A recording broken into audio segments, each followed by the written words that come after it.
backstage that this panel is going to go on for 4 hours. So settle in and get comfortable, because we are talking about WWF, which stands for Working While Female. We have 6 people who couldn't be better qualified to talk about this, and I have lots of interrogative questions for them. But let me introduce everybody to you first, just in case you don't know them. I'm sure you all know Hannah Bronfman, to my right, DJ, author about extraordinary health tips. I want all her health tips, and we're going to get life tips from everybody here. But she's quite extraordinary, a legend in the digital space, very early into the app world, and we're very excited to have you here. Zoey Deutch, who's cut her hair to confuse us all, I think. And she's also promised us a tap routine, which she's going to do for everybody, because she's a good tap dancer. Yeah, at the end of the 4 hours. So like 4 hours and 15 minutes, if you guys are all good with that. So. Yeah. Padma, who I wish that she was cooking for us tonight, because I want to eat everything that you make. You're also a legend, I think, from Top Chef, but you're an author. Not everybody knows you're a visiting scholar at MIT, which I am very impressed by, and also an ambassador for the United Nations, so welcome. Thank you, thank you. Lauren Bush-Lauren, who has fed or provided 100 million meals to people who are going hungry, which I think is such an extraordinary thing. And I was privileged enough to be with Lauren when you launched Feed, which has just turned into this monster of a thing. So again, very exciting, and great to have 2 female founders here as well, which I think is very important for us to remember. A lot of women end up starting their own businesses because it's too hard to keep going in different work lives. Then we have Erin Luce Coltaro, who is the founder of She Should Run. Good. And by the end of this evening, I promise some of you will have been signed up by Erin to run. Yeah, so be careful. Don't sign anything. When they say just sign here, be very careful. Yeah, because you may be giving a large donation, or you may be signing up to run against a couple of old white guys we know. And Leah Garcia is the deputy editor of The Wing magazine. She's a writer. She's written for the New York Times. She's got a book that's just come out, and she likes to say she lives in Brooklyn with a cat and a dog, but also a fiancé. So please give it up for this outrageously talented crowd. So, Erin, I want to come to you first, because I feel like we're in the middle of a very exciting moment with young women running for office. But the first question I have for you is, are some of the ones who've recently been elected fully qualified?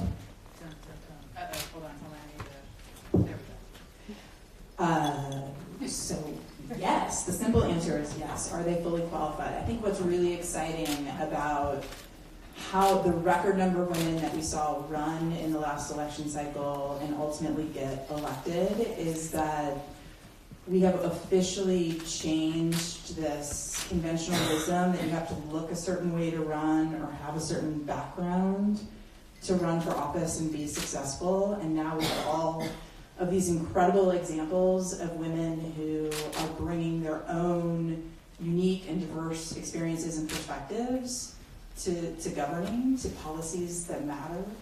And I think they're going to be challenged. They're going to be challenged in a way that men would never be challenged and questioned, no doubt, under a microscope. And they're going to make mistakes.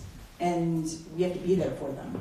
And Padma, do you think that women's mistakes get looked at in different ways to men's mistakes? Yes, I do. I think everybody should just... Yeah, we can all... Yes. Thank you. Yes, I do. I do, because I feel that sometimes it almost just serves, when you make a mistake, it's just maybe a mistake of being green, or any mistake that anybody who's new at something might make. But because you're female, especially if you're in a male-dominated industry or office, whether it's the military or food or whatever, it's almost, oh yeah, of course you messed up. It's almost like they're expecting you to mess up, rather than saying, oh, well, this is just a mistake that everyone makes. Let me show you how to not make the same mistake again. I think women are judged much more critically, and I think also they are also expected to fail.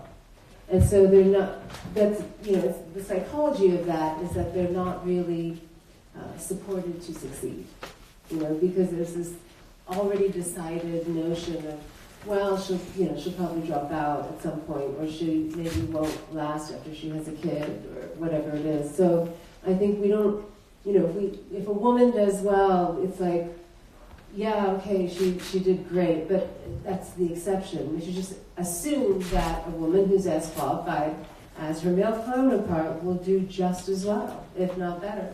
Because it's important to have support in those early jobs, I think, because that can really change the trajectory of not only where you go and how you do, but how you feel inside about learning new skills in the job. So, Lauren, you started your own charity from the beginning. Did you find people didn't have as big expectations for it as you had? And certainly my own experience in that of talking to other women is often they hide their ambitions for things, so they let a little bit of it out, but they have a lot of inner ambition, and I sense that was the case with Feed. Personal question. Yeah, I would say that's the case. I mean, I definitely looked at or watched. So Feed is a for-profit social business, and I would say over the years I've watched a lot of my peer, brands, social businesses run and started by men, sort of get capital early, like just be a little more aggressive and a little more outwardly ambitious, perhaps, than Feed was. Like, we kind of took the stance of like, we'll grow organically through collaborations and partnerships and word of mouth, and I don't obviously regret our journey and our path, and I think it's for every founder to kind of look inward and decide that. But in looking back now, we started over 11 years ago.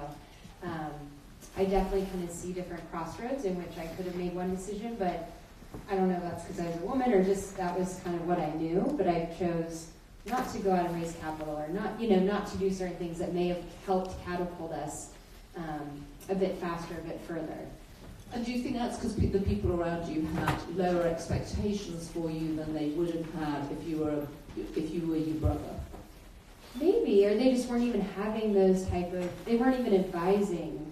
I probably wasn't asking the right questions, so that's something, but maybe then not even saying, oh, here's some options you should think through, or surely you're going to go out and position yourself in this, Feed in this way and raise capital in this way.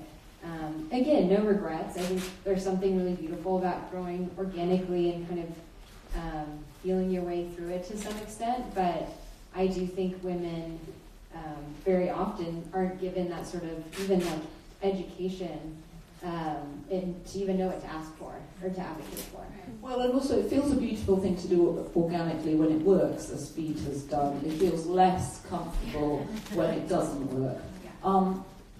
Zoe and Hannah, you both work in an environment where men tend to get rewarded more than women, especially financially. How do you guard against that?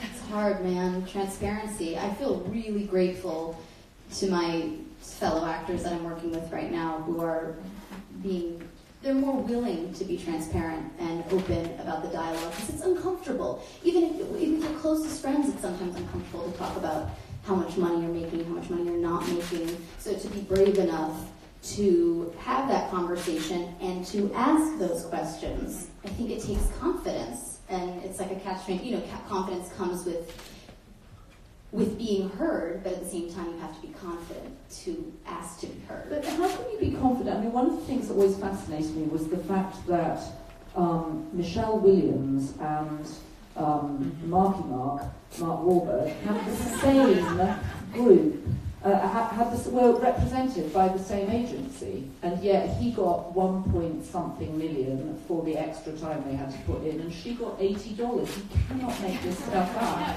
So how could the same agency have not wanted her to be more successful? I find that extraordinary. And how do you trust the people who are representing you to do the right thing for you? Well, I mean, for me, when I first started out, I did not know how to negotiate rates for myself, and I actually, I write about this in my book, but I made myself a fake assistant. Someone who I had basically a facade of someone who could negotiate on my behalf, who could play a little bit more hardball, and then I would show up for work smiling, happy, easy to work with, and so people naturally assumed that I obviously wasn't the one doing, it was very easy to have this Virginia as, So can you give us an example of Virginia? I want to hear Virginia's voice. yeah, so Ginny would, she would actually say, we have to cut down this social, and we're going to extend, the exclusivity is going to be X amount of time, and the hours are actually we're going to take it down from 3 to 1.5, and we actually think the rate should go up another X amount, right? And so it just starts, that bluntness starts a conversation, and then the person can at least come back with, a counter offer and whatever. But when I first started out, I was not comfortable, nor did I have the confidence to have those conversations directly, nor did I want to gain a reputation for being difficult to work with. So that honestly felt like my only avenue to be able to advocate for myself, was to literally create a human to speak on my behalf when I didn't have representation. So it's only too bad you couldn't have done it in a male voice. That's right. Because a male voice I would know, have been even better. that should have been Nigel next time. But Nigel, and he should be British, I think. British people aren't very good at negotiating, but over email it works though. yeah, over email. Yeah, Jenny never took phone calls. All right, so I know there are going to be a lot of new assistants leaving this building too. Which brings us to Laya, the last person to sort of be introduced into this panel. But obviously, you work for the Wing. The Wing was brilliantly set up to acknowledge that women sometimes thrived in places which catered specifically to women. Can you talk to us a little bit about that? What has the Wing doubled down on that other co-working spaces haven't? Well, I think I was a founding member of the Wing, so I was a member before I started working there. And what you notice the most is everything is just so relaxed. You can work and you have your head down and nobody bothers you. And if you have to go get a coffee, you go to the Perch, that's what we call a cafe. And while you're there, somebody's there, you're like, cool shoes, what's this? What do you do? Cute. You make a connection, but it's all very low key, very natural. And I think it's a mutual respect when you know that everybody that is here is there for the same reason. Everybody's just trying to get through the day. In the evening, everybody just is trying to get a drink and a cookie to close their day out. That was my special after day snack. So the fact that you a place like that was needed, and I've been lucky that I've worked predominantly in women or female identified spaces before. So I launched Plenty before with Lena Dunham. I worked with Ricky before with Tavi, and then I worked retail because you gotta hustle until you get your real job. And all those jobs, I always worked primarily with women. So I think to me it felt very natural, but I know that other people have walked in and they're oh, we had an office at Lenny at a regular We Work for a while, and that was kegs, beer pong. What? So it's just when you don't have to focus on all these other distractions, I'm is the guy that's standing next to me just standing next to me, or is he gonna be oh, come here often? So as soon as you're not thinking about that kind of stuff, you can just focus on what you're doing, and your brain is just better equipped to do whatever you want it to do. I think your point about being relaxed or creating a more relaxed environment is extremely interesting in the workplace, because I was talking to a maternity nurse over the weekend, and she was showing me some of the graphs that come off when women are having contractions. And you could see when the men came in the room, the stress went right up. And when the men left the room, even with couples who are excited to be having babies together, the minute the man man walked in, he was trying to take control, was what the maternity nurse name was like. Okay, now you've got to start breathing and pushing. And literally you could see the graph going like this, and then he would leave to go and get a coffee or a beer or whatever, or play beer pong. And I never understood why people do that at work. And then the women would feel much more relaxed, which I thought was sort of fascinating. But Erin, and I didn't want to dump on men, because there are some men, and thank you for coming tonight. Well, I'm not going to go there, but I like working with men. I love working in sort of big mixed age mixes, all of it. So I don't want to turn this into an anti-men conversation, but I'm always fascinated that apparently the statistic is that if you ask a woman if she's interested in running for office, you have to ask her 7 times before she'll even begin to countenance the idea. If you ask a guy, he's like, of course, right, when do I sign up? Yeah, I'd love to run. So, Erin, how do you persuade women, or what's changed that more women are coming forward? And how do you persuade them to try something that they are frightened of? Sure. So this starts really young. We start to see it, frankly, when girls hit puberty. They're less likely to raise their hands, to lead something. They are also more likely at that point to start identifying men and white men, in fact, as what they see when you ask them who an elected leader is. That fast forward to where we are with women, and She Should Run is an organization that is at the very early stage. So anybody in this room who has even a little bit of desire, curiosity about running for office, we're an organization where women just sort of see out that curiosity. It is really meant to be that place where it's a safe space to see what's possible for yourself in elected leadership, and to get really centered in why you want to run. And look, the research is super clear about this, that women are not recruited and encouraged at the same rate as men. And I always pause there and say, look, we all play a role in this, men and women alike, and knowing great, either ourselves being interested in running for office or knowing great women leaders who are around us, and seeing what's possible for their leadership. We play a role in planting that seed and saying, you, my best friend, my family member, my coworker, should think about running for office. That will fundamentally change the way that a woman sees what's possible for her leadership in elected office. And once we do that, the reason why a lot of people talk about this number, and it's tough to say there is an exact number that is that magical number that you can just say it this many times, women will run.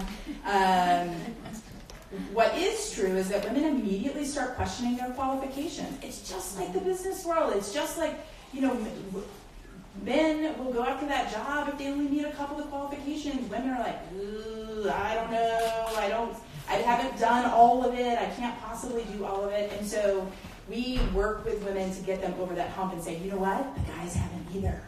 They don't know what they're doing either. You gotta just go for it. You gotta put yourself out there, and you gotta build a team around you who are gonna say, yeah, it's gonna not feel good. You're gonna have to be really brave about it, and it's okay, we got you. So for people in the audience here, I mean, perhaps what would be nice is to think that everybody by the end of this week would have found someone in their circle, if you know who that person is, probably who would be actually very good at running for office, not necessarily immediately for Senate, but maybe at a local level or in your work or school level. What is the best way to encourage someone? SheShouldRun.org. So when I founded the organization, it was really rooted in an Ask a Woman to Run program. The best way to do it, first of all, is it matters that you do that personally, that you tell that person that you believe in her, and then come to She Should Run. You can do it through our website, and what happens there is, don't worry, we don't spam her. What we do is we reach out to her and we say, your friend, insert name, thinks you should run for office, and we want to help you. We want to help introduce you and demystify the resources that are out there.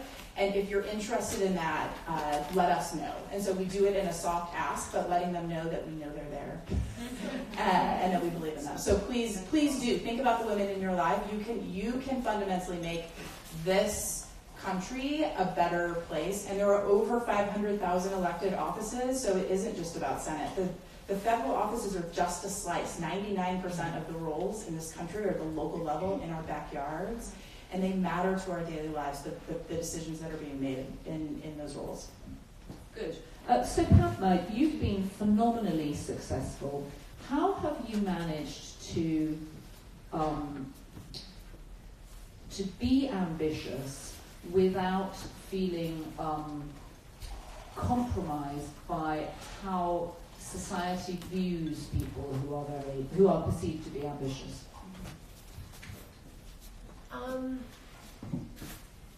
I think hunger had a lot to do with it. I mean, for me, I knew that I didn't have a fallback position. And when you're self-employed, either as a model or an actor or as a writer or whatever, you're always worried anyway, whether you're inherently ambitious or not, about when your next gig is coming, or whether this show is the last show and it's going to be canceled after this season or next season. So there's an inherent anxiety in all of the paths that I've chosen for myself.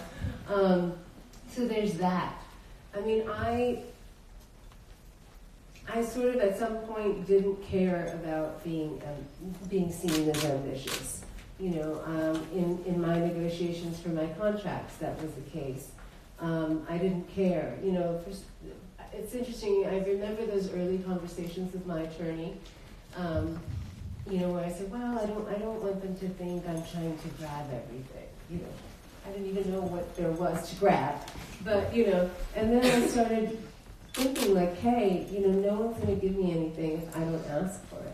It took me a long time to become an executive producer on my show, and I work every day. I'm there when the lights come on, and I'm there when the lights go off, and it was a struggle. I mean, I did have a lot of women around me. You know, women have always run my particular network, so that was good. But I wasn't really negotiating just with them. I was negotiating with the parent company and business affairs, and so they have their own set of representatives that are Ginny. But I mean, very highfalutin Ginny. But you just have to stand your ground. I think when in any negotiation, you have to, whether it's going to an art auction because you want a little piece of art, or whether it's a job or whatever it is. I think it's important to really look deep inside yourself before you go to that meeting, take that phone call, meet them at the conference table. Really be alone with yourself and decide, what is my drop dead no? And what is my, how low am I willing to go? And what is the point that I'm willing to walk away? Because just knowing those parameters makes you feel more secure of your own, of your own needs. It gives you clarity. A lot of times women don't think those things through. They're not methodical about it, and it's because we haven't been taught to do that. And so you need to know how high you're willing to go or how low you're willing to go and what that looks like. And you have to almost pre-rehearse those scenarios in your room so that when you go in there, you already know what you're going to say no or yes to. You can't just say, well, let's see what happens. Let's see what they come back with. Because you're dithering in that moment and not having thought about it. You can't think about it when you're in the room. You have to give that a lot of thought before you get there. And I think just planning and not feeling sorry about doing that, is really important to being successful. Because as women, we sort of think, well, everything will turn out right, or, life will take us where we should be. Well, yes, it will, but life hands you opportunities, unexpected ones mostly, and you need to be ready to take and get the most of that opportunity, in as much as you can. So I always say, think about it at night. Like instead of, 10 minutes at night, right before you go to sleep, don't be on social media. Just like literally say, okay, what's most important to me? And just the act of thinking consciously about it is really helpful to focus your intention, to guide your hand during the next day. Think about it 10 minutes after you get it, like the first few minutes after you're in bed and the lights are off, and think about it the first few minutes in the morning before you get up. We all hit that snooze button anyway. Might as well do something productive with that time. And just think about it, those things are my kind of meditation, more than like a mantra or anything. I really think about that because I didn't for a long period, long time in my life. I just was like, oh, okay, cool. This is a great job. That's pretty cool, But when I started thinking about navigating my life with intention, even though all of the professions I've mentioned to you, really you have very little control or power to decide what you're going to do. Now I have power to decide what show I'm going to do, what show I'm not going to do, what kind of book I want to write. Those days I didn't, Glenda Bailey told me to write something, I wrote something, it wasn't, I didn't have that. But the way the road to power, or the road to achieving that, is to really to know what it is you want to achieve. Well, it's hard. I think though for a lot of people it's hard to know what they want to achieve. Hannah, you also have a similar sort of portfolio career to Padma. How do you set your own intention? My career is literally like the smallest sliver of Padma's. It's yours and you've created it and it's what you wanted to do, which I think is very appealing to people. Totally. I am very deliberate with how I've thought about where I'd like to be in a month from now, 2 years, 10 years. And I really kind of try to reverse engineer some of those goals and see how I can make certain moves in order to position myself in a better way to achieve that overarching goal. So I do a lot of goal setting, and to Padma's point, I constantly am thinking in the morning and at night, specifically while I go to sleep, about the types of meetings or the type of person I'm looking for who can be that, middle layer to where I'm looking. I'm constantly trying to dream up the types of people, relationships, opportunities that I would like to have in my life. When I first started out, I did not know what I was up to. I literally, I graduated college at the height of the economic decline, and the only skill I had after graduating college with a fine art degree was DJing, right? So I started DJing nightclubs, and I was given an opportunity to DJ a fashion event, and I realized, oh my God, corporate fashion life. What the hell is that? And then now here, fast forward, I've done, almost thousands of gigs with luxury brands and publishers and tech companies and flown all over the world. But I didn't even know that even existed until I had a taste of it. And once I had a taste of it, I understood that there was so much more opportunity than just even DJing. That, every one of these, I'm just using myself as an example, but when you DJ for a clothing brand, for instance, you become a model for those 2 hours. So that's a window or literally a door into the marketing department.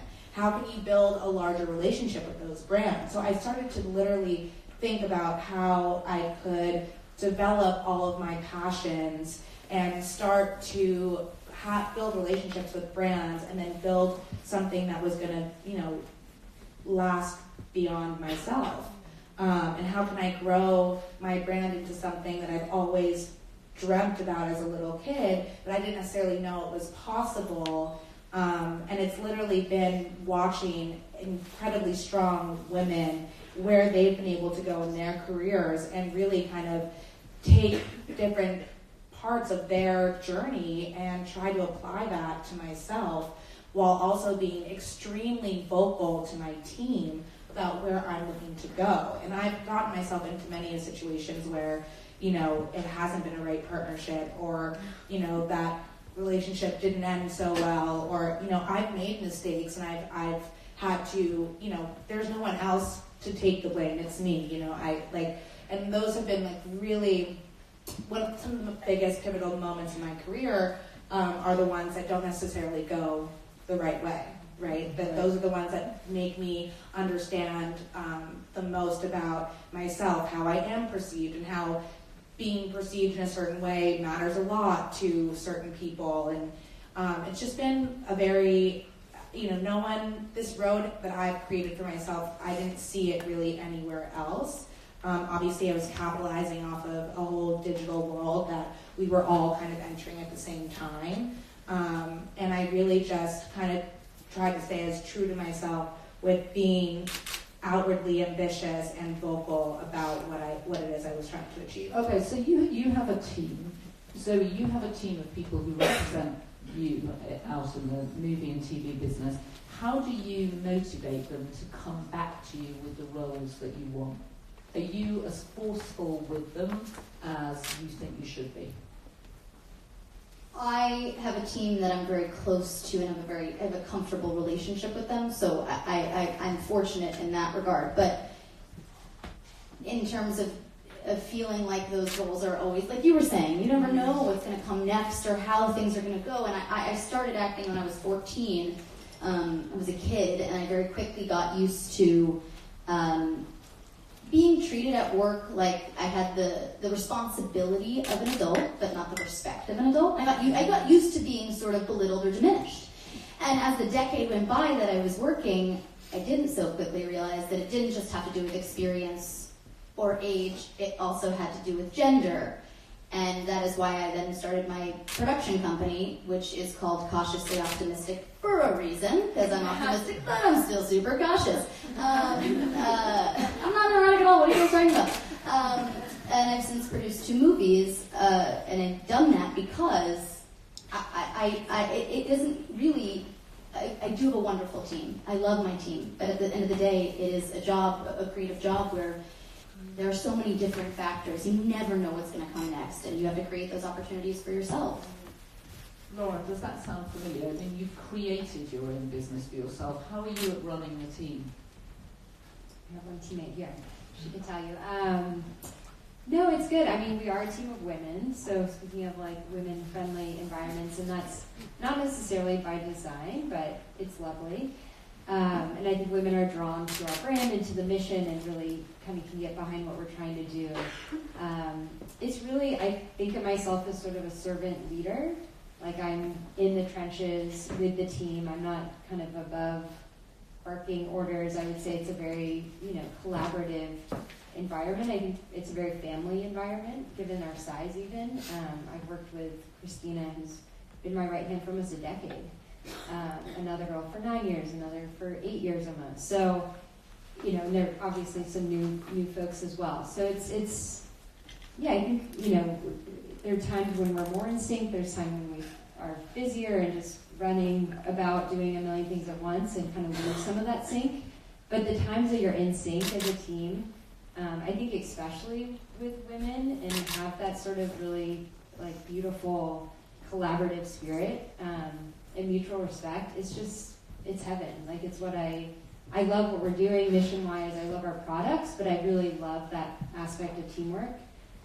And I joyfully kind of walk to work every day feeling lucky to do what I do. And you have, it would be fair to say, some politicians in your family.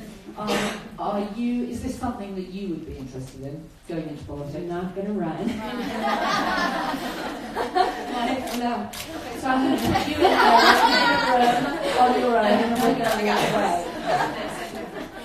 No, I think for me, I think more women should run. But for me personally, I just feel so, I started really to make a difference, I think largely influenced by my family in public service and just this idea of growing up, feeling this calling towards something greater and making the world a better place and seeing firsthand that, like, gosh, my grandfather, my uncle, you can have influence and you can have power and you can use that for the good of the world. So that was just a sense sort of instilled in me at a young age. But personally, I just feel, I love design. I love entrepreneurship. I love New York City. Like I love what I'm doing, and that's what resonated with me personally. Even from, I think you said from a young age, I was always making stuff and selling stuff to people and like getting neighborhood kids together to like go start little businesses. So that's just been in me. That's like something as a child when no one was telling me what to do. That's like what I just love to do. So in that way, I do feel like I've found my right path. But so no politics for the moment. That's our loss. Your gain, but definitely our loss. So, Laia, tell us what you've learned from the wing in terms of what your members are asking for. You've brought these women together. It's unbelievably full. Every time I drop in, I mean, it's just sort of brimming with people who look really as if they're having a good time. What has surprised you about what people have asked for? I think people really want, like the experience we talked about like, just being able to go to work and relax and blah, blah, blah, but also I think to create a community, because I think after a certain point, like, you make friends in high school really easily, you make friends in college really easily, and I think maybe as an adult, like, maybe you move to the city for a job and you don't know anybody, and it can be hard to, like, make friends, make connections, and I think that is something that our members, like, really seek and are really interested in. And we did a weekend camp last year, which was fun and insane, but really fun, and everybody was just really willing to give themselves into the experience, like, they, we had like a talk with Tarn Toomey, and suddenly in the middle of the talk, she started doing a breathing exercise, and me being like the New Yorker, I was like, no one's gonna do it, and everybody was like, they raised their arms, and everybody, so like people, they want to make a connection, they want to have like an experience that you don't get anywhere else, and I think that's really what separates us from like other co-working spaces, because we're not just giving you like a place to work, we're also giving you like a really safe space to like just like make friends, talk to people, like find out what interests you, find out like try a new hobby, like go to a meeting and be like, oh, maybe I do want to run for office, like to expose you to things that like maybe you didn't think about or maybe you thought about but you were scared to try. And I think that's kind of why like that's what separates us from other environments. Okay, so let's open it up for questions now, because I'm sure there are lots of questions in the audience. We've got a microphone coming to you. If you would just give us your name, preferably both names, we would love to hear from you. Can we have a first question? Don't be shy, it's all women here, or there's one guy. This is a safe space. Two guys. Okay, so 18. guys. So, lady at the back, so getting the mic. Okay, so this is a question for whoever wants to answer. And will you give us your name? Janice Sullivan, I'm actually the CEO of Rebecca Taylor and Martha. Excellent. And for me, mentors were a big deal. So this is a question, was your best mentor a man or a woman? And what was quick best advice you ever got from that person? Why don't you start? Oh, sure. Okay. To be honest, I haven't had many mentors in my life. I've had a few people who have been in pivotal moments, and in those moments, most of them were male. And like when I was raising money for my first business in 2012, we raised from predominantly male investors. And when shit was really hitting the fan, one of my biggest investors who really supported me was like, you can't romanticize your business. And it's really important to be nimble and to pivot. And so that's one that stuck out for me. Hello. This works. I'll take all of them. Anyone want to give me your mic? I hate the tension. Give me all the mics right now. As cheesy as it sounds, my mentor is my mother in every way. And the best piece of advice that is coming to my mind right now, as a result of dealing with so much rejection as an actor, was it's none of your business what other people think about you. It is none of your business. That also applied to going to middle school in Los Angeles. Shout out to my two best friends that are here from middle school. That was very helpful advice when Honesty Box existed. Anyone know that? Anyway, yeah, that was useful. It continues to be. I wish I had had more mentors as well. And, I encourage all the young women here to really seek out women you admire or men you admire, but be careful about that. But I mean, I'm always pleased. I mean, I have, 3 or 4 women who are in their 20s who, are all in different stages of whatever they're doing, and I've known them all for like 5 or 7 or 8 years.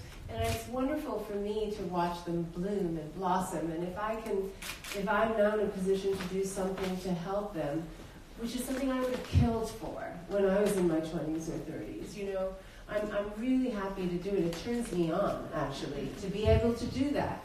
I did have a couple of mentors, and one was male, and what he told me was, no matter what business you're in, don't pay attention to anything more than the people. Because even if they're not necessarily trained to do a specific thing, they may be able to be better 6 months from now than the person with more experience.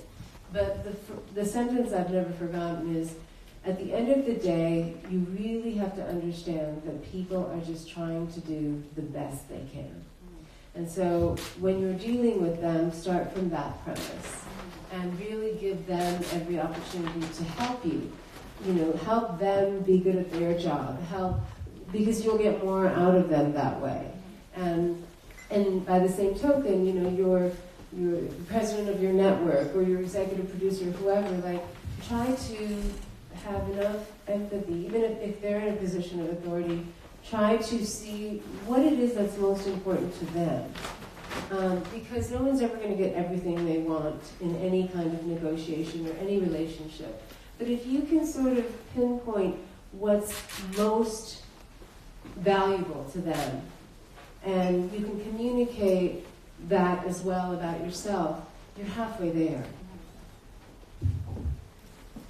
Great. I would say, I think different people have sort of come in and out of my life or still are in it, but have dug in deep with me during specific moments throughout my founding feed and running feed.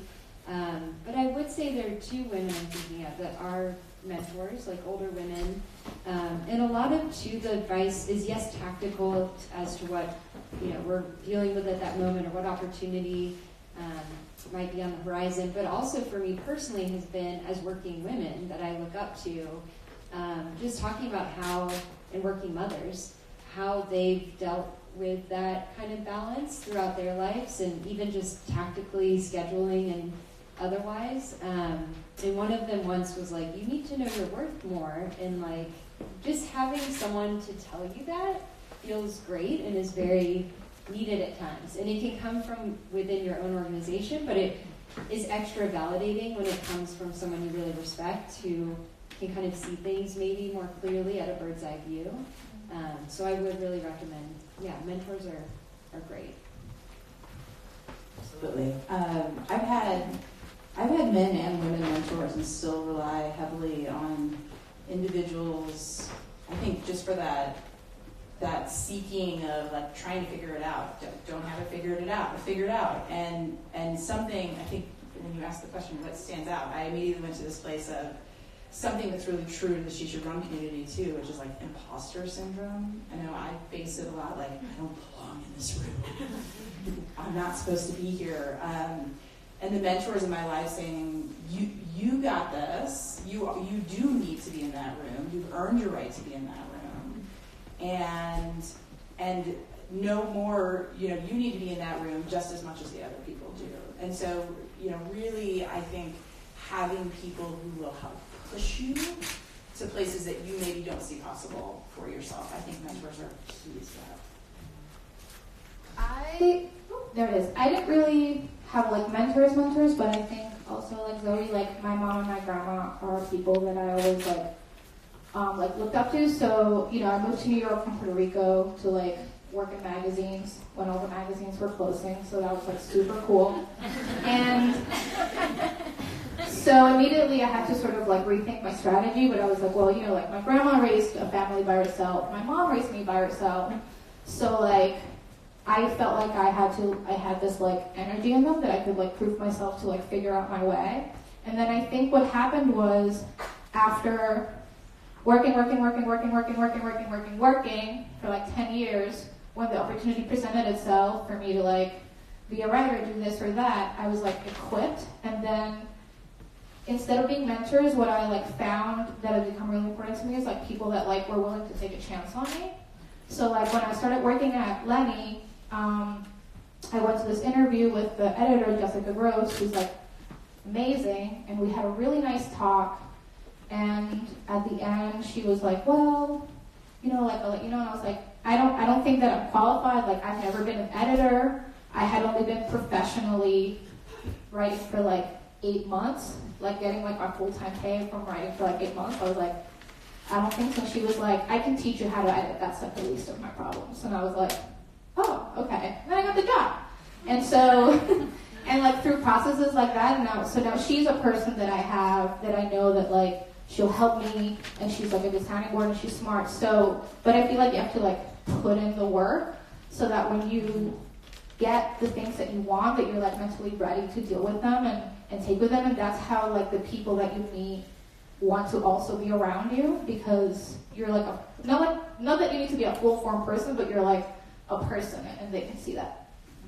Okay, well I hope you've got a little bit from every person here tonight. I know I have listening to everybody, and I'm only sorry that Rebecca Taylor isn't actually able to see how fabulous everybody looks in their clothes, which seems to be the sort of perfect combination of feminine and powerful and wearable. What I love is the colour scheme, which is very, very New York, and everybody here is wearing it in the most sort of enchanting way. And nobody asked me to say that for Rebecca Taylor. I just wanted actually to know that, because if they had asked me, I wouldn't have said it. But actually, when I look at everybody here, I think how sort of charming and prepared everybody looks to take on life, as I know you all will. So please join me in thanking this extraordinarily accomplished panel.